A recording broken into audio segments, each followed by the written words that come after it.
제노블레이드 2 스위치 2 에디션이 출시됐어.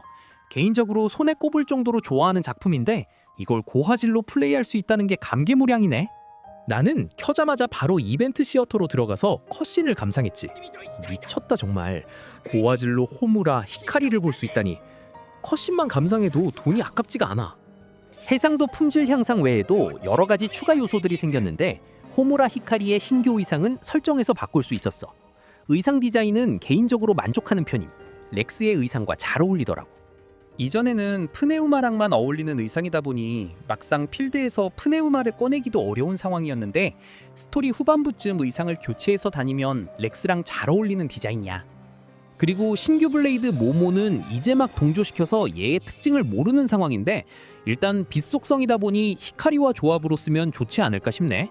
제노블레이드 2는 개발 당시 젤다 야숨 개발 때문에 우선순위에 밀려서 최적화에 실패한 비운의 작품인데 스토리와 연출, 전투가 워낙 뛰어났기에 나름대로 팬층이 형성되었어.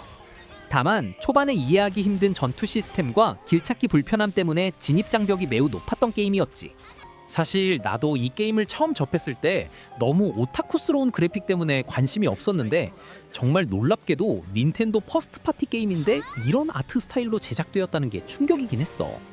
우연히 이 게임의 컷신을 유튜브에서 보고 관심이 갔었고 지금은 개인적으로 젤다보다 더 좋아하는 작품임.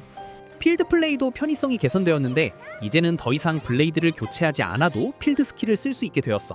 심지어 파티에 편성 안 된 블레이드의 필드 스킬까지 누적되는 방식이더라.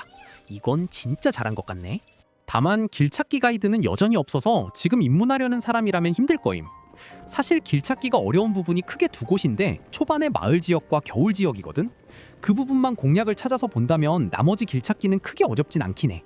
전투 시스템은 여전히 입문자가 이해하는 데 시간이 걸릴 테고 나도 이 게임의 중반부부터 전투 시스템을 이해했을 정도니 오랜만에 다시 하면서 어떻게 전투를 하는지 다 잊어버렸는데 전투를 3번 정도 하고 나니까 다시 생각나긴 했어.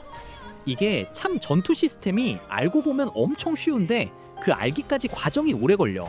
스토리 흐름대로 전투 시스템 기능들을 늦게 푸는 편이라서 더 이해하는 데 오래 걸리긴 했던 것 같아.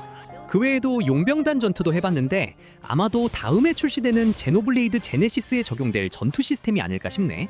뭔가 테스트 삼아서 여기에 도입시킨 느낌이 들더라고. 한 3번 정도 해봤을 때 느낀 점은 너무 정신없어. 이펙트가 너무 화려해서 내가 때리고 있는지도 잘 보이지도 않고. 근데 대충 차기작 전투가 어떤 방식으로 진행이 될지 엿볼 수 있던 것 같아서 좋네. 결론은 개인적으로 매우 만족하고 있고 오랜만에 다시 뉴게임 플러스로 즐겨봐야 할 것 같아. 이번 영상은 여기까지야. 그럼